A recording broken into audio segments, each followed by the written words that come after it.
parle, tu vois, on dirait. Loubana. Boza le bienvenu sur GCAM Télévision, fidèles abonnés, chers internautes.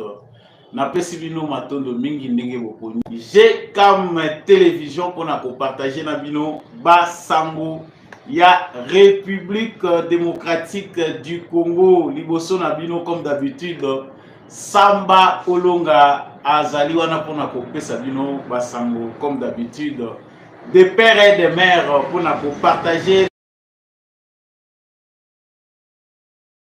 na bino justice ya Nzambe irataka te, justice ya Nzambe moto moko te a échappaka na contrôle nango. Boyebi malamu ke epa na biso ya makambo nyonso fo yeba kaka ke epa Nzambe tosambaka.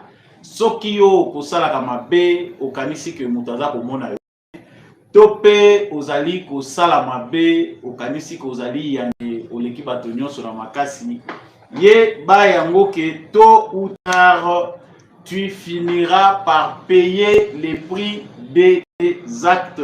Osala mabe na nkuku, osala yango na mpwasa, yebaki litomba to pe lifuti na yango ezali. Là, vous êtes en train de suivre Samba Olonga en direct. Je vous prie, chers internautes, bino batu continue en direct Oyo. Merci d'être les premiers à participer à ces lives en direct de la ville de Kinshasa. Partagez, likez et partagez vraiment ces lives parce que l'actualité na biso ezali très riche et ezingé banda. Merci.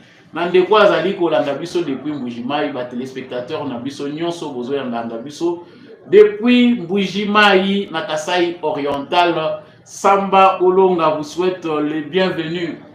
À la une de notre actualité, nous parlerons premièrement de cette rencontre ministérielle entre le ministre des Affaires étrangères de la République démocratique du Congo et celui du Rwanda à Zanzibar. Est-ce qu'il y avait eu négociation? Basamo, il y a le côté Zali Kotambola Mingi na ba réseaux sociaux. En tout cas, mise au point Salemaki, il y a vice-ministre des Affaires étrangères de la République démocratique du Congo concernant Maye et les Kaki na Zanzibar. Mais qu'est-ce qui s'est passé réellement? Kagame ya Kanaginini, RDC Salinini, Nyonso, Bukolandango na kati ya émission Oyo, boyebi ki analyse na biso ezalaka sans embâche ni frein, vérité ezalaka polele. Sango mibale tokolobela awa esingeli toyeba ete Fridolin Ambongo azali accusé, accablé de partout par l'Assemblée du clergé kinois. Babe bazali kofunda tata cardinal ete azali na gestion aza ko gérer bango malamu te, misolo ezali komona na lisusu te na archidiocèse ya Kinshasa. En tout cas, bazali ko se plaindre que ndenge bazalaka gérer bakomi même na peine ya kolandela bato maladi. Yango bango na lettre moko ya 3 pages ko ezali ko circuler na ba réseaux sociaux, bazali ko talisa lolenge ya mabe ya ko gérer ya tata cardinal Fridolin Ambongo. Sango mususu munene tokolobela wa lumbe ezali na UDPS mbwete za kuna. Donc boyoka nezali te awa tozali koloba wa Etienne Longondo, ex-ministre, ancien ministre ya santé, a telemi pona likambo ya gestion na parti politique UDPS. Alobi mais gestion ezali penda, il faut que réorganiser UDPS pour na kozongisa mo penda na nzela par rapport ya maponomi ekoya na 2028. Na yango esengeli ete UDPS ekende na congrès pona kobongisa makambo na yango ndete ezali pe kolobama na ngambo ya Augustin Kabuya yazali kobanza kaza ko gérer malamu. Toko talisa ngo na kati ya émission oyo nini penda ekokomela UDPS, nini penda ezali koleka na parti présidentiel. Bautayi kosala conférence de presse na bango Etienne Longondo azalaki ye moko te, azalaki accompagné na président ya Ligue des jeunes ya UDPS Emani Joko, puis azalaki pe accompagné ya moko ya ba jeune ya UDPS oyo bazali pe koyeba na mingi Jekobeya. Tokolobelango na kati ya émission na biso mokolo lelo tokosukisa na sango oyo 22 militaires ya FARDC bazali condamné à la peine de mort mokolo lelo lundi. Bazali accusé de fuite devant l'ennemi, dissipation de munitions et puis vol. Pendant que Bitumbezali Koleka Tozali Kolobela Yango na kati ya émission Oyo. Na tombeli bino ba union sobokoti na kati ya direct Oyo. Boye imalamu na mwana mboka Samba Olonga émission, c'est toujours des beaux Congolais. Merci vraiment d'accepter de suivre ces lives. Partagez massivement. Je veux que beaucoup excuser biso parce que live voye bandi na moi retard kokoso aujourd'hui sur le plan technique. Vous voyez que na Kinshasa nyon se bongisa malala ndenge ezali la raté. Donc kokoso aujourd'hui par rapport il y a tango ndenge tout site annonça que 15h juste ezali air émission na biso et bandaka. Ozali en direct. Je vous prie de liker, de partager massivement dans vos groupes s'il vous plaît. Partagez et abonnez-vous. Si vous n'êtes pas abonné, vous pouvez nous dire depuis quelle province de la République démocratique du Congo, depuis quel pays à travers le monde. Bozali, Kolanda, Ndeko, Samba, Olonga. Voilà. Actualité Oyo, énervaki Batou, énervaki ba Congolais, énervaki Pengaï Mokota, on a ébaki nanouté, na sosola kité. C'était quoi la vérité? Rencontre Moko, yaba ministre et Salemaki Mokolo ya lobby. Rencontre Wana et Sangisaki, ministre Nabiso, vice-ministre des Affaires étrangères de la République démocratique du Congo, na ministre des Affaires étrangères ya Rwanda. Tout le monde a dit James Kabarebe, Azalaki Wana, na ministre des Affaires étrangères na Bango. Kuna epai wapi bazalaki kolobela makambo ya Congo. Selon communiqué moko ezalaki transmis na ba réseaux sociaux, ezalaki publié na ba réseaux sociaux à la hâte.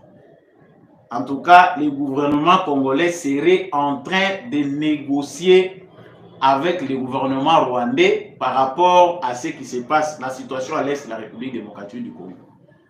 Ba Congolais belé bazalaki nerveux. Pour ceux qui se disent opposants, déjà Bomonaki ezali ko s'est publié na kati ya réseaux sociaux qu'il y a des négociations entamées entre deux délégations. Délégation ya République démocratique du Congo na délégation ya Rwanda. Na cadre ya masolo bazalaki ko solola la question de M23, la question humanitaire. En tout cas, tellement que biso ba Congolais tozala kambangu très réceptif na ba information ya seconde main. L'information est bimagala at yango Congolais considéré que des fois ezali que risque ezali que oyo kaka capter ya liboso wana yango etikalaka. Mais bango balobi et puis tout le monde a bandi déjà ko sala tolé. La plupart des journalistes qui l'ont publié la journée d'hier parlaient des négociations entre les pouvoirs de Kinshasa na ba ndeko oyo bazali na ngambu ya Rwanda ya Kagame.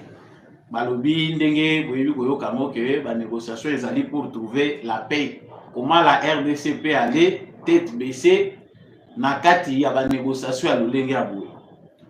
La plus grande surprise et la bonne et outil na ministre, vice-ministre na biso ya affaires étrangères. Là nous sommes encore dans les faits. Vice-ministre des Affaires étrangères à lobby de manière synthèse, de manière brève. Nini Oyo et Sololamaki et puis ezalaki na cadre nini. République démocratique du Congo akutanaki ministre na biso akutanaki na ministre rwandais ezalaki à l'occasion ya nini. C'était pourquoi en tout cas il a essayé de nous détailler, couper sa biso détail. Ya Oyo et l'Obama Kikuna. Selon ministre de la République démocratique du Congo, rencontre Ezouaki 3 points importants au RDC a souligné. Le premier point, c'est que la RDC réitère la primauté du processus de Luanda pour aborder les tensions avec le Rwanda. 2. La souffrance humaine grave et les déplacements sont dus aux actions violentes des RDF et du M23 et non aux groupes armés locaux. Point 3. Le forum de la retraite de l'EAC ne se substitue pas à l'Union africaine qui a mandaté le processus de Luanda. Rendez-vous à Luanda. Signé vice-ministre Nabiso, il y a affaires étrangères.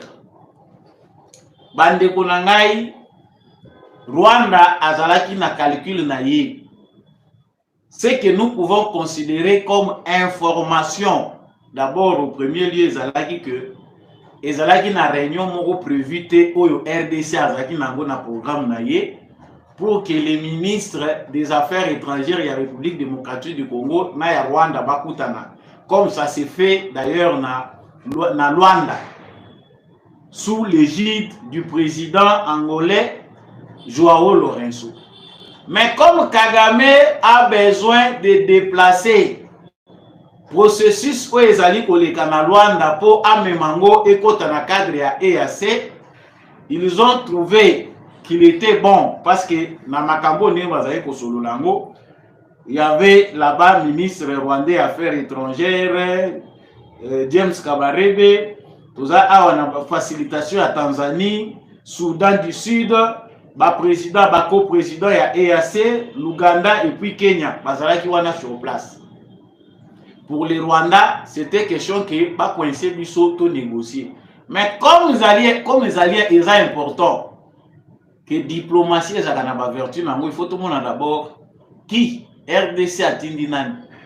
Parce que RDC soka azali kopé sa importance na ba réunion o esalami topé na o ezalaki oyo bango ba planifiaki na ndimite ke bakoyi kozwa vice ministre des affaires étrangères pour batinda ye na cadre ya masolo oyo eza si délicat lokola ya komeka ko discuter na ba Rwandais.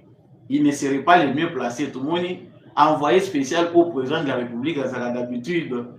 Il y a Kotinda na Makambwana Serge Chibang batindi été ministre des Affaires étrangères au Yaouti Kokota Sika batindi été mais batindi adjoint à lui. Donc dans un premier temps on peut interpréter que la RDC n'avait pas trouvé important cette réunion là. Mais le Kola batena qui est République démocratique du Congo et tenir qu'il faut qu'Ozala yango batinda qui vice-ministre. Ça c'est le premier point. Le deuxième point le plus important, ezali que RDC a affirmé que c'est le processus où RDC a participer pour essayer d'échanger ou dialoguer avec le Rwanda. Ezali où ezali koleka na Rwanda. Ezali sur recommandation de l'Union africaine. Et que EAC na forum bayaki et qui ko remplacer tes initiatives oyo Union africaine ezwaki. Donc on comprend là que la logique est différente. Les photos que les Rwandais ont balancées avec hâte dans les réseaux sociaux parce que les Rwandais sont spécialistes en manipulation. Contexte à réunion ba congolais ba yebité et logo de l'équipe na ba yebité ministre na biso affaires étrangères na a communiqué mbala moko avec rapidité ba Rwandais basi bazui ba photo wana ba publier yango. Balobi voilà, Tshisekedi est en train de commander des négociations. Alors que ce sont eux qui étaient à la base de l'initiative.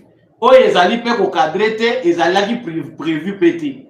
Mais RDC, le Golazan a besoin de couper sa bango raison, bâton à biso quelque part sans que biso tous là. Yango batinda qui vice-ministre na biso. Vous comprendrez que na phase oyo, ils ont le logo moko ba yokana kiti. Que ce soit du côté du Congo, le langage et autres, côté à Rwanda, pour na bango, bakanisa ki bango nde baza kozwa nouveau souffle. La stratégie consistait ya kokoti sa Congo ezonga na makambo ya EAC. Ça dit bazonga côté ya Ruto, Ruto nde mutu aza ko gérer Kagame très bien parce que pour Kagame le processus ndenge Israël ko kendele na Rwanda, ya zomona koto yo ezopesa pendate. Lorenzo même ceux qui azali ko continuer ko tenir ba bonne relation na ye. Mais le processus ezali kotambola te lolenge oyo bango bazali kolukelango.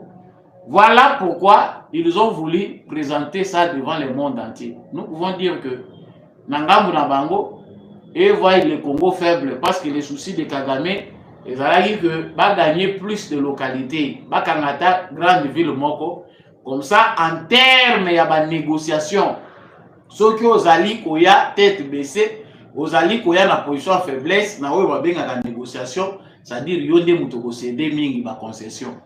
Mais babosani que ndenge bango bakoki kokanisa que le Congo est faible parce qu'ils ont entre leurs mains des localités congolaises. Le Congo est aussi fort dans sa diplomatie parce que lorsqu'on parle de cesser le feu, lorsqu'on parle des échanges, lorsqu'on parle de négociations, on n'a jamais cité l'AFC de Nanga. On ne cite pas les M23, on parle du Rwanda. C'est Kagame nde Oyo Congo abimisi comme agresseur. Logiquement parlant, la négociation wana soki justice internationale ezalaki coexister, soki communauté internationale azalaki derrière complot Oyote, c'est-à-dire il ne peut pas y avoir de négociations entre la RDC et les Rwanda. Et puis pourquoi Kagame aza kodukaki EAC bazonga na échange et ça na Kenya? Vous verrez que dans les communiqués de la RDC, tout le sous processus à Nairobi. La RDC n'a plus le temps, il y a pour kende na Kenya. Makambwane kende koleka na Kenya. Donc, ba pont ils a déjà coupé entre le Kenya et la République démocratique du Congo. Le comportement du président kenyan qui a même accepté d'héberger la nouvelle formule. Il y a M23 Oyo Kagame Alina qui a transformé AFC parce que c'est un échec sur le plan diplomatique. La communauté internationale, les États-Unis, la France, le Congo, mutumoko atikali ko adopter nanga zate. Mutumoko atikali ko lobage AFC à nanga azate. On parle rarement de l'AFC du M23. On parle plus na Rwanda. Il y a un gros problème à Kagame ezali que le contexte à l'ère actuelle ezali compliqué pour naïe. Ye moko wana a encaissé na semaine moko plusieurs mauvaises nouvelles. La première mauvaise ezali premier ministre britannique Oyo Awuti Kokota, respectueux des droits de l'homme, décision à liboso ndenge turubaki on a émission le kaki eza ko bouter Kagame na porte azo misambo mabato azwaki soit disant que bazali na politique moko ya ko encadrer ba migrants indésirables topé bato au Royaume-Uni azoko ka ko gérer té. Déjà pan ezali déjà côté kuna. Il ne peut pas attendre que akozala soutenir côté kuna. Oye na ngambo ya Belgique, la Belgique vient de confirmer à 100% que bazali sous na tente ya kokende koluka gauche à droite. Balobaka si c'est balobaka 9. La Belgique ne change plus sa position batikali catégorique. Les Belges disent que pour na bango, c'est l'intégrité de la RDC ou rien. Si le Rwanda veut qu'il va respecter bango et sengeli Batosa, Kagame militaire. En France, vous venez de suivre ce qui vient de se passer. Les réalités dans l'élection. Mutoyo azali favori. Na makambo tozali koloba awa muto azali favori pour la primature. To bango kuna ndi balobaka premier ministre, ma premier ministre France eza Mélenchon. Mélenchon nde akoki kobima sauf peut-être ba calcul mususu. Muto wana pas anti Kagame ya kosaka. Mais on sent que opposition moko ya Rwanda ya France ezali contre makambo ezoleka na Congo. C'est pour leurs intérêts bango pe ba monike ezali propreté que France a continué kolinga ko collaborer malamu na République démocratique du Congo sans que à résoudre le problème oyo aloba pe le kambo ya agression oyo Rwanda azali ko sala. Donc vous verrez que n'est-ce pas s'il y a semaine moko Kagame aza ko gérer kaka ba mauvaise nouvelle. Et soki to longwe côté wana toye na ngambo États-Unis, ça risque pas aussi d'être bon, ça risque de ne pas être aussi bon pour lui parce que soki total na ba sondage côté ba élection eza ko leka na États-Unis, vous verrez que Trump aza likolo même si la bataille est encore rude. Mais le signal est que ba mondialiste na bango baza ko appuyer bango bazali na perte ya vitesse. C'est-à-dire bazana mo frère moko ezali ko bloquer bango kuna.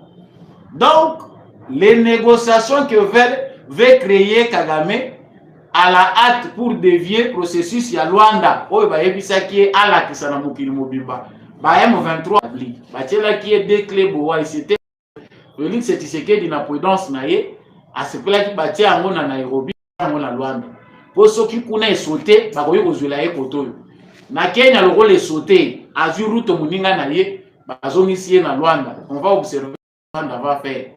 Mais tout ça dans l'ensemble, vous verrez que c'est une distraction occidentale pour faire passer le temps. Ils ont des dossiers graves au bazar pour gérer na bango kana bango. Mais balingite kosala na lumbango oyo ezali makambo na biso na République démocratique du Congo. Donc Kagame veut souffler un peu. Logola amoni ke aza acculé de partout, ba dossier comme ebele à gérer, il doit trouver un moyen ya gérer. Les seuls moyens à gérer maintenant c'est d'amener vers la voie des élections, la voie peut-être des négociations, j'allais dire. Ba wazalendo pe ba lobi que FARDC soki ozano observer makambo etali cesser les faits. Ça ne concerne pas nous jeunes patriotes. Lobi wana indela ki lususu ba Rwanda ba wazalendo bavandi parce que so tali na ngambo ya côté ya FARDC ozomona ke silence ezali. Ba M23 ba zongi na carapace na bango parce que ba yebi que l'ordre a été donné. Lokola basimbi mama na bango moni basali lokwa baza ko respecter. Et heureusement que le haut commandement militaire est averti par le président Félix Tshisekedi qu'il faut bosser la keba. Pour planifier, nous avons besoin de mener une action. Il faut intégrité territoriale et ça la récupérer. Et heureusement que cette fois-ci, Félix Tshisekedi n'a pas joué une diplomatie. Il y a eu des beau vanda, beau paiement. Comme ça, dans 2 semaines, va aussi les. Qui sait ce qui va se passer dans 2 semaines? Parce que la température monte, elle ne cesse de monter. Pendant ces 2 semaines, ils ne nous ont pas dit ce qui va se passer. Nakati, il y a des localités où ils allaient sous contrôle, il y a des Rwandais et leurs terroristes M23. Pendant 2 semaines, quelle assurance les États-Unis a allé couper sa mission? Voilà pourquoi Tshisekedi est prudent. À côté Oyo, officiellement, nous sommes en train de respecter la trêve, mais de l'autre côté, vous avez des armes. Ce n'est pas pour cacher ça dans les maisons, faites votre travail.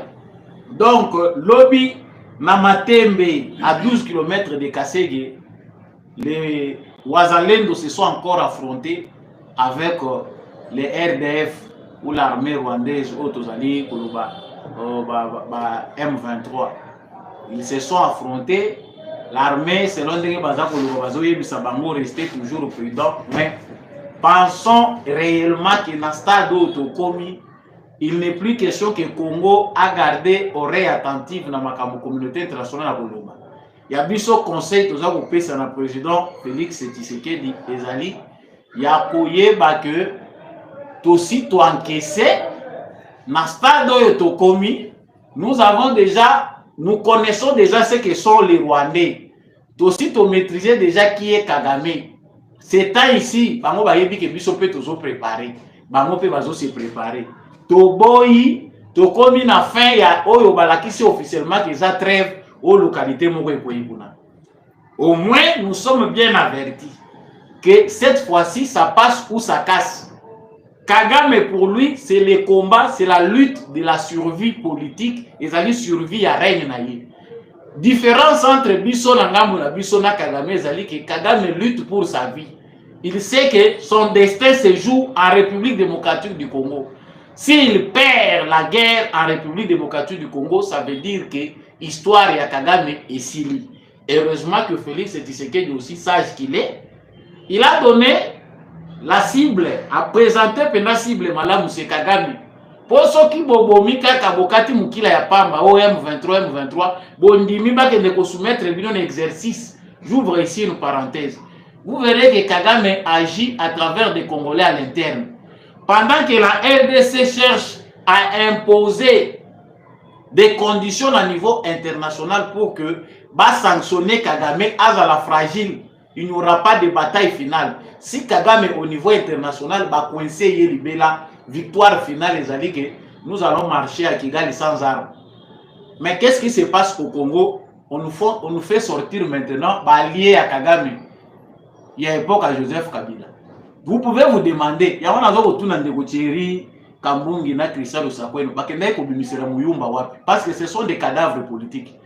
Bakende ko bimisa bango, mais écoutez ce qui par rapport à ce qui se passe. Francine Muyumba Azagolobani, Francine Muyumba Azagolobagi, tout est géré de la mauvaise façon. Tshisekedi ne sait pas négocier. Il faut bien négocier, bango ba resisa ki balonga ki M23. Pona nini amal wana ezali kozonga. Pourquoi combat wana ezali kozonga? Balakisa biso ndenge nini bagéraki M23. Comprendre qui veut les pions politiques de Kagame, des alliés de Kagame, na politique awa nakati à l'intérieur du Congo, bazali debout parce que bayebi que maître na bango azali ko vivre ba mauvais jour. Ceux qui Kagame aza très mal à l'aise, ça va se sentir au Congo. Et il y a des alliés de Kagame à l'intérieur du Congo, il suffit à découvrir bango. Logo la ndeko Muyumba, ceux qui tobenga ndeko na biso parce que moi je ne sais pas par où il est passé, comment il est né. On a une histoire de Betelinge Zaki Francine Muyumba, azalaki présidente, il y a des étudiants, ceux qui burundaises, ceux qui ougandaises. Et la magie qui a opéré, ndenge kaka vieux Lunda Bulula, ebisaka biso awa, Lunda Bulula, ebisaka biso comment matata poni azalaka diplomate moko étranger, tango ya azalaki premier ministre. Mais la magie a fait aussi de Matata Poni un citoyen qu'on connaît aujourd'hui, originaire de Maniema. Et ça, nous avons au Congo, tous les qui savent cette parenthèse, elle est ouverte pour comprendre que Kagame veut utiliser encore les kabylistes pour créer des ordres dans l'opinion publique. Tu sais qu'il va négocier avec les M23, apport dans les années. Question dans les posées à Kamoumi, il va répondre biso. Concession au Tshisekedi a coupé ça au bango ba pesa ki ezanini. Qu'est-ce que Tshisekedi va donner comme concession? Le la bango ba lobi que ceux qui au moni que zo simbate va négocier. Tshisekedi va négocier quoi? Comprenons que nous voulons aller nous battre, mais parmi nous il y a déjà un ça ne va pas. D'abord toujours il s'est président Félix Tshisekedi que à un moment ce qu'on moni blocage boyé, parmi nous il y a des ennemis sous d'autres cieux, bateau boyé, ceux qui na prison, botier bango, ceux qui pour rendre justice na moment na mabem basala qui pour rendre. Si Kabila était un citoyen congolais, de père et de mère le Golangaï, je ne pense pas qu'il serait silencieux après avoir dirigé le Congo pendant 18 ans. Kabila Lingaza la personnage au premier plan, na moment où Lingaza na valeur, collègue ba conseil non soit Tshisekedi. Parce que c'est Kabila qui a géré le Congo pendant 18 ans. Moment où ils ont un conseiller mon côté Tshisekedi de Ngazala, na valeur à Kabila. Mais nous sommes c'est ce qu'ils avaient cédé. En 2013, en 2009, Yango va céder. Bango va jouer sa victoire militaire. Alors que c'était des accords signés trahison contre le peuple congolais. Ndeko Constant Mutamba Kobe Kubangati rappelez président de la République, on ne peut pas asseoir l'état de droit sur base d'injustice, que ce soit l'injustice sociale, que ce soit injustice en matière il y a droit na ba pénalité.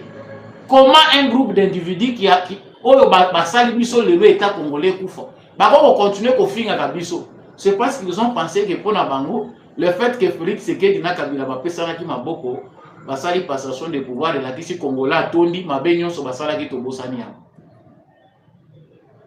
Si les Congolais tozala ki lokola barabe bele biloko tozolo bangola ba médias, les Congolais sauront ce qu'il faut faire.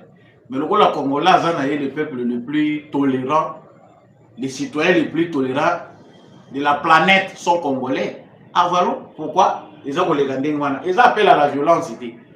Mais quelque part même la violence est divine, même les mots nzambo akela biso akoma ki na moment moko akoma ki violent. La violence ne s'est pas créée, bato ba condamna la violence, ba yeba te origine la violence. Le Dieu qui a créé la terre et le ciel a été violent à un moment de l'histoire parce que violence c'est la rapé normalement positive.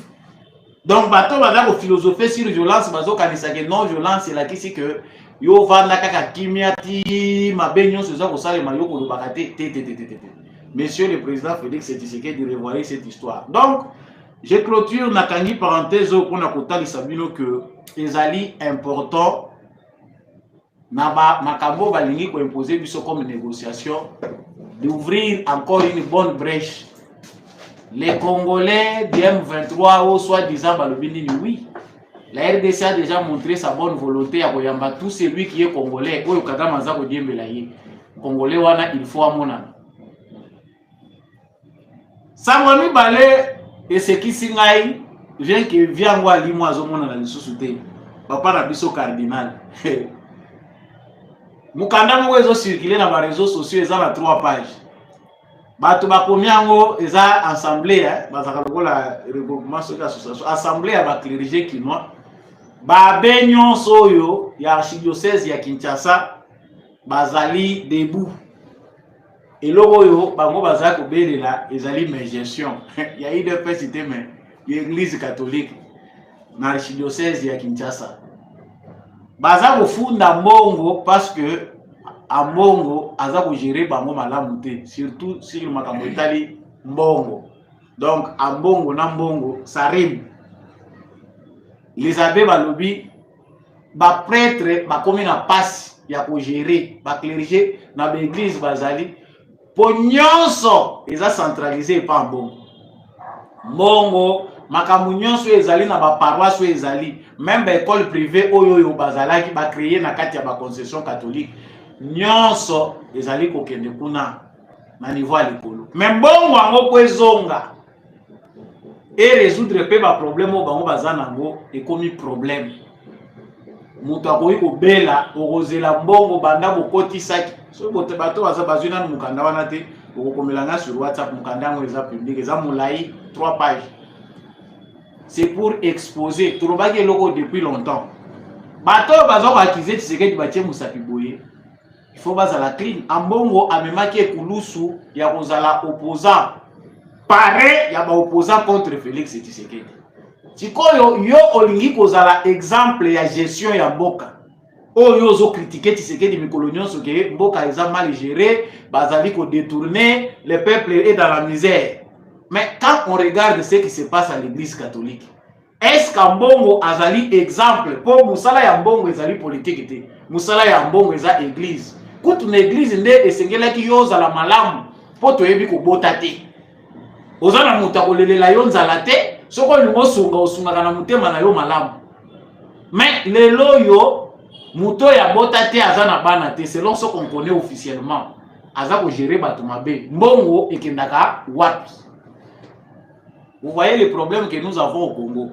Bato yo baza kotelemela Tshisekedi on pensait que c'était des saints parce que via mo pe abato tozo kotanga kombo Fridolin ya mbongo mikolo yo alimwe pe aza komona na te depuis azwi KO debout ambongo a essayé un peu de disparaître mikolo yo ba sujet d'actualité les cardinals nous manquent dans l'actualité nous les citons parce que babe ya ville ya Kinshasa nde basali ke totanga kombo na ye depuis akomi na suka justice ya Congo elingaki lokota yawa na file aleli ye moko akende kokutana na Tshisekedi Tshisekedi pe lokola alingaka mema bato na démocratie akomi soti na suka ayambi ya mbongo awa na soni nyonso les champions de tous les opposants les papas de tous les opposants ake kolela ye moko kuna Tshisekedi aya banga oh non c'était un malentendu oyo lobaki yango mpona Tshisekedi toke kolukela Tshisekedi nini kende ko se justifier na justice depuis wana via kanimono.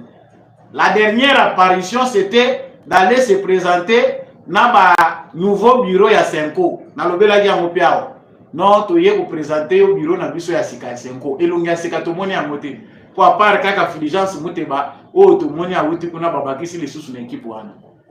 Ce qui est lingi politique, ça la politique. Mais quand on voit Ambongo qui gère l'église catholique, aux autres gérer archidiocèse ya Kinshasa.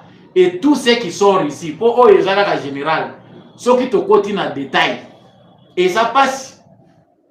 Pour eux, la concession, la concession privée, il y a la congrégation moussous. Archidiocèse à Kinshasa, ils ont eu la congrégation. Tout le monde est limité à Saint-Dominique. Concession à Dominicain, ils ont eu la archidiocèse à Kinshasa. En bon, ils sont descendus seuls. Yemoko. Bobuka bofungola na poto.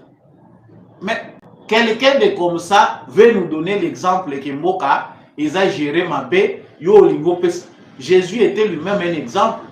Si yo lingi ko prêcher bato la ça bato exemple, on pouvait penser que l'église catholique n'est sika oyo ba saint, oyo baza saint na gestion bazali. Le Congo manque des hommes.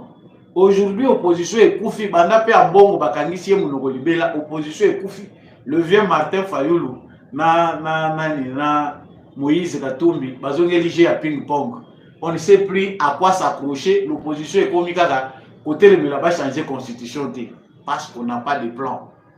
Donc pour mettre terme dans les cambo et tali fridolé en bon nous devons comprendre que la gestion ici qui s'étale au grand jour, au catholique, fidèle catholique, que nous n'avons rien contre l'église catholique, mais nous avons un problème avec des farceurs oyo bazu en otage l'église catholique, bazolo banakombo nango me bakoma na bango ba politicien. Lelo yango ekomi ko bima sans que biso to ke ndeko chama boko na église. Lelo ezawa lelo baza ko lobela mon archidiocèse à Kinshasa. Nous viendrons encore avec d'autres détails pour na ko lobela makambo eza koleka epai ya Fridolin Ambongo na archidiocèse ya Kinshasa. Nakoti sujet moko délicat voilà que le sujet moko eza ya suka. Sujet est délicat, et que vous m'avez mon titre. Partagez les lives, likez s'il vous plaît, faites un large partage vraiment dans le groupe pour vos alliés. Partagez les lives, voisins peu à côté, makamusu souligné banda. Oyo baya rolkelanga nanda oyo okomi ennemi à UDPS. Ngaite. Etienne Longondo a sali conférence de presse. Conférence de presse wana ya kokamwa ezali que il a maintenant des personnes qui ont rejoindre Front. Ça ne marche pas comme ça. Tant que vous avez un signe à l'acheter, on peut laisser tous les autres partis politiques se comporter dans notre pays, ils ont mallette, ils ont une propriété privée, il y a Basina Banana Bango. Mais les partis chers à Etienne Tshisekedi paix à son âme, ils ont locaux qui la caté par individu, se prévaloir. Ata mobaki biso ba mususu otobimi libanda mais même les esprit ya bato ba kufa pona eloko ba ko réclamer eloko na bango. On a longtemps conseillé Augustin Kabuya lelo na bato ba ndeko lobate ba lobby. Conférence de presse Etienne Longondo à lobby, il faut qu'on convoquer congrès ya UDPS pona nini gestion ya UDPS eza kitoko te. Eloko ya mibale Etienne Longondo azali kolobela pour bandeko belé botuna kinga pe ozolo baté qu'est-ce qui se passe à l'UDPS et là ya mibale ezali comportement ya moto ya tikali na UDPS aza ko kambango c'est-à-dire Augustin Kabuya a traité ka ba collaborateur na ye lokola bana na ye to mwasi na ye même mwasi ya yo bien bana na yo soko traité ka bango ndenge wana ne vous attendez pas un bon résultat pour mutu ba considérer ka ye nanu ba respecta ka ye lelo na éviter Etienne Longondo. Ça faisait longtemps qu'il avait supporté ça. Mais aujourd'hui, je ne sais pas, s'il n'y a pas un poste ou bien la vie était ce qui a voulu rappeler l'antenne, il y a GK, à voyer de quoi il s'agit. Aujourd'hui, tout le monde nakati ya sali ya munene Etienne Longondo, Jeko Beya, na président ya Ligue des Jeunes, il y a eu de PES, ba lobby, bazali na démarche moko statutaire. Bazali a besoin, il y a réorganisation, il y a eu de PES. Eu de PES, ils allaient comme on en a té. Objectif, ils allaient que pour qu'il y ait des congrès pour 2028, ils ont aussi caté. Mais, tant qu'on a bien exposé dans Bangou, dans Bandeko, on a un dossier à UDPS. Qu'est-ce qu'il y a de différent dans Makambo Balobi, Nana Bango c'est la même chose. Pour un grand parti au pouvoir comme l'UDPS, avec ressources humaines, maintenant, il y a leadership pour baza au fin de la Tshisekedi de l'Obalobi leadership exact. Bazo fin de police Tshisekedi mais eza Etienne Tshisekedi baza insulté na tombe na ye. Tout ça à cause d'un petit groupe d'individus.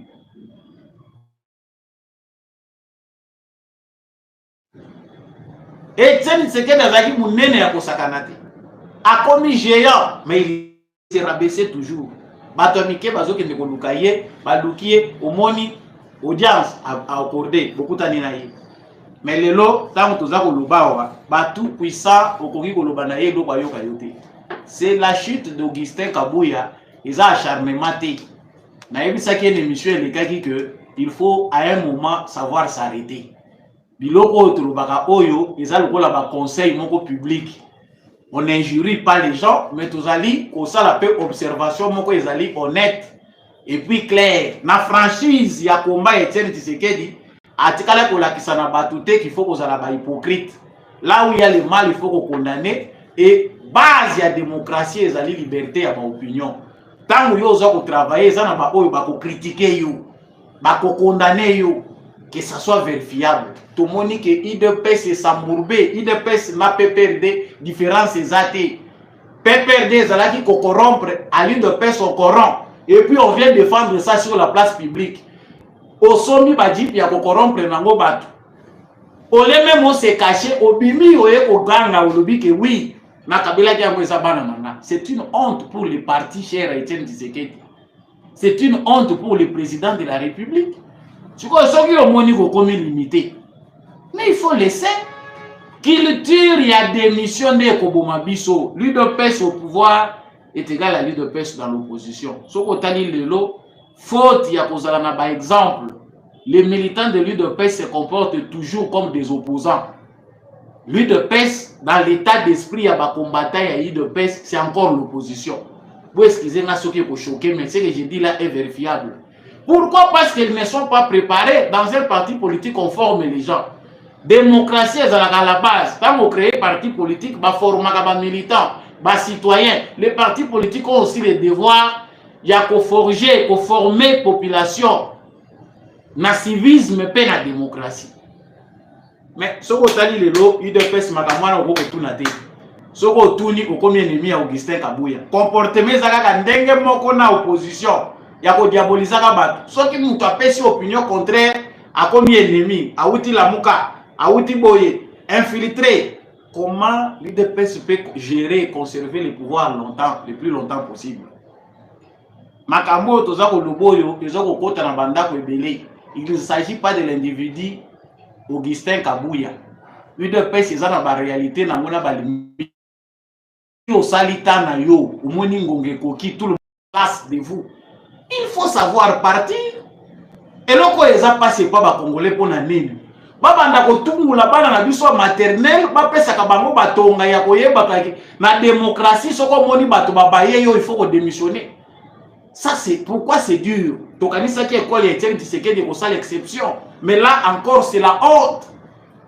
Na école Etienne Tshisekedi lelo, tant on a za ko lubawa, les gens ne veulent pas qu'on en parle, mais regardez les ministres oyo ba nommé ba lobi ke baza ya l'UDPS. Personne ne veut utiliser les jeunes et les cadres de l'UDPS. Au Taliban, dans le cabinet, ils préfèrent utiliser kaka bato va travailler na Kabila. Bango wana nde mutu batondi na cabinet na momo na zako loba. Okende na ministère de l'éducation nationale, okende wa pas question l'UDPS était mais son wana c'est l'UDPS, le nom de l'UDPS. Logiquement, baza va bénéficier au premier degré, la politique c'est un jeu aussi des intérêts. Tant que ezalaki ko se sacrifier ko kende ko mela bagaz.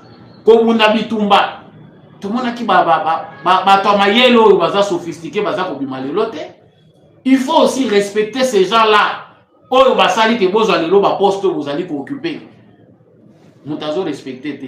Pourquoi? Parce que Augustin Kabouya lui-même affairiste ya politique. Mosaïque n'est comme base ya Kabouya. L'objectif c'était de vider l'UDPS de tous les cadres importants. Pas qu'il y ait na bango. IDPS c'est là et logo moko ya ba individu font des commerces na bango. Décourager tous les jeunes gens. Aujourd'hui la jeunesse de l'IDPS est partout. Sauf nulle part, mais l'IDPS ne fonctionne pas. Maintenant à quoi ça sert? Toza ko bango bien, Etienne Longondo n'est pas l'incarnation de tout ce que nous disons ici, il m'a apporté changement, non. S'il est courageux, derrière lui il y a des gens, trop de frustration. Ce qu'a le bien ça dans le meeting dans Sainte-Thérèse, ça la plaint. Parce que ce qu'il dit là est vrai. 95% où il y a Zolobana, c'est peut-être même 98%. Les combattants IDPS sont très déçus. Ils ne même combattre, ils s'attaquer au président de la République. Parce que le président de la République ne peut entretenir des ordres. C'est le président de la République qui nous a laissé Kabouya na Kabound. Il y a la base de Biloko. Ils s'attaquer na yé. Ils n'ont pas tort non plus, parce que c'est sous la bénédiction du président Félix Tshisekedi Nde Kabouya a mimoni mwana buta penda ya solo na mema bango tisuka bakanga munoko botiba kolemba zocha batuboye bokolemba. Non, rien n'est éternel. Ata batikeli yo secrétariat ya IDPS okufa kaka. Mutu akoya wana koza l'éternel akozala ti. Il ne s'agit pas ici de s'attaquer aux individus, mais exact culture mobimba tozali ko apprendre. Si réellement Au bout d'une école, c'est qu'il faut apprendre à respecter les gens. Il faut que chacun ait sa place. Dans l'IDP, c'est comme on dirait, il y a l'horaire des intellectuels. Moutousoka s'est présenté, Kaza qualifié, Aza Mayeli. Yewana Moutounde Barotindika. Alinga la Kisanini. Mais qu'est-ce qui ne va pas? Chers téléspectateurs, j'ai toujours considéré l'UDPS comme les syndicats du peuple congolais.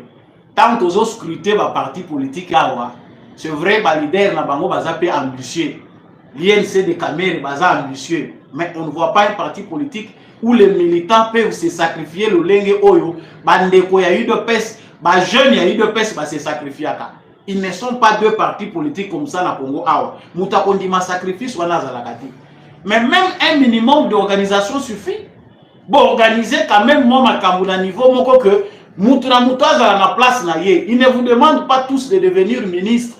Bakoma ba bourgmestre, bakoma soki bani. Mais eloko bango baza ko sengezaka que chacun ait sa place. Former ces jeunes gens coûte quoi? Ezaki lobby Kabila. Kabila Saliboy, Kabila Zako Salabo. Aujourd'hui, Kabila n'est pas au pouvoir. Et c'est Kabila qui a empêché l'UDPS de s'organiser. Il y a des choses, héritage, il y a Mabé, il y a Barwandé, il y a ceci. Mais l'organisation du parti présidentiel, Kabila Moutafrené, comprenne qui veut. Quand c'est bien, on applaudit. Quand c'est pas bien, il faut dire c'est faux. Tout le monde en parle. Ça s'appelle aussi quelque part l'acheter. Quand on m'appelle Zalio Bangi au lobby, non, parce que toute personne n'en parle, laisse s'exposer, non. Et s'il faut amener l'UDPS au congrès, prenez soin d'abord d'honorer aussi les morts, de se souvenir des morts. L'UDPS est quelque part dans le spectre de la malédiction, de n'avoir pas reconnu ceux qui ont combattu. Des anonymes qui se sont sacrifiés pour que les lots UDPS aient accédé au pouvoir. Est-ce qu'il y a même une petite cérémonie faite en l'honneur de Batouana? Et tu as dit que ça le matin. Ce qu'on va faire là, c'est que culture ya Jalelu, ya Mobutu, ya Kabila. Ce sont les Kabilistes qui ont envahi l'UDPS pour mettre la Kakabou ya Maboko.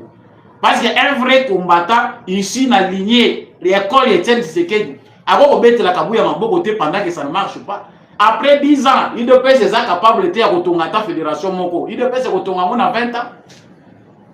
Folklore Wanande Toboyaki. Yangonde Toboyi Penda Solo. Si nous avons besoin que les pays avancent, tout ça pour l'andana détail et c'est plus important. Comprendre qui veut. Demain, il y a des désordre. Oh, Batuya Kabouya, na Batuya Eten. Il ne s'agit même pas de ça. Batuya ya, Baza Pété. Il n'y a que les gens qui ne comprennent pas. Là où la démocratie essaie d'évoluer, ça a des débats, il y a des individualités. Les débats tournent autour des idées. Voilà les plus importants. Point ya suka tosuki si mango émission na biso mpola lelo ezali bandeko na biso oyo 22 militaires ya FARDC bazali condamnés na peine de mort ce lundi. Baza accusé de fuite devant le M23, de dissipation de munitions, puis vol pendant la période oyo combat ezali ko se dérouler. Bandeko Bakotisi Kokoso na Bitumba. 25 bazalaki condamnés la fois passée. Cette fois-ci, ba condamné les sous 22. Bandeko belé batunaki nga po ba sujet dans okango azarte. Peine de mort ezaka applicable pour na ba soda ya mulongo. To eza peine de mort applicable pour tous les militaires. Pour tous les officiers à haut rang. Il y a un message à transmettre. Ça fait déjà, n'est-ce pas, il y a une semaine, 25, sur le Tobaki, Sina 22, ça fait 47 au total. Oyo, bakobeta mamasasi, parce que peine de mort n'est pas la buse le but que ceux qui sont condamnés à mort, ceux qui recours que jugement sénégalais à l'appliquer, bakobeta mamasasi pour les militaires, pour les civils, bakopendre yo. Mais si on a un côté bisoté pour les garanangos, depuis peine de mort et la mouki, somme mon ango, ba congolais n'ont pas eu qui a moti. Pour somme la peine de mort et zala, il faut que ceux-là qui trahissent le pays soient pendus. soki bokolakisa ngo na RTNC te côté wana na sila asomo soki bokolakisa ngo na RTNC te mais bolekisi information boflouer s'il faut qu'on flouer comme ça même bana na biso maternelle même bana na biso primaire tant bazoya na classe mokolo elandi instituteur na bango ba madame na bango baza koyebisa bango lobi babomaki 25 papa ya bandeko na bino mususu. Pourquoi? Ils ont trahi le pays. Moi je pense que ça ne prendra pas beaucoup d'années pour qu'on voit les changements. Mais aussi longtemps que démocratie n'a droit de l'homme les trop. Aux États-Unis, Guantanamo ezalaka. Émission esili, oyo etikali na kantiki pour bakisa penda na bandako. Nazaki ne sengo ya koyeba bino ebele na émission Oyo Debout Congolais. Merci na bandeko nyonso bolandi direct Oyo de partout dans le monde. Boza ebele. Moyena cité bino nyonso bisika bozali ezate. Je vous dis grandement merci. Merci. L'équipe technique qui accompagne Kinga Ndekombi à chaque comme d'habitude pour que mission Oyo et comme on habite dans Nabino. Na Tony Botoni, n'apôtre Gérard Kabeya Tchovo, merci na l'homme de la vérité de June, Jean-Louis Timbalanga. Merci beaucoup à Papa Maurice Kikangala, Papa Michel Lumakaso, Papa Boniface Mpunga, Papa Freddy Ngwama, pourquoi pas Maman Bilonda, Maman Lisette Mumbendou, Maman Anima Samba, Papa Kennedy Mukendi et tous ceux qui adorent cette émission. En tout cas, partagez les lives, likez, n'oubliez pas de laisser un commentaire aux alliés. Ouazalen de tout peut faire baisser la motema depuis Wapi, la République démocratique du Congo. On se retrouve prochainement avec un nouveau numéro.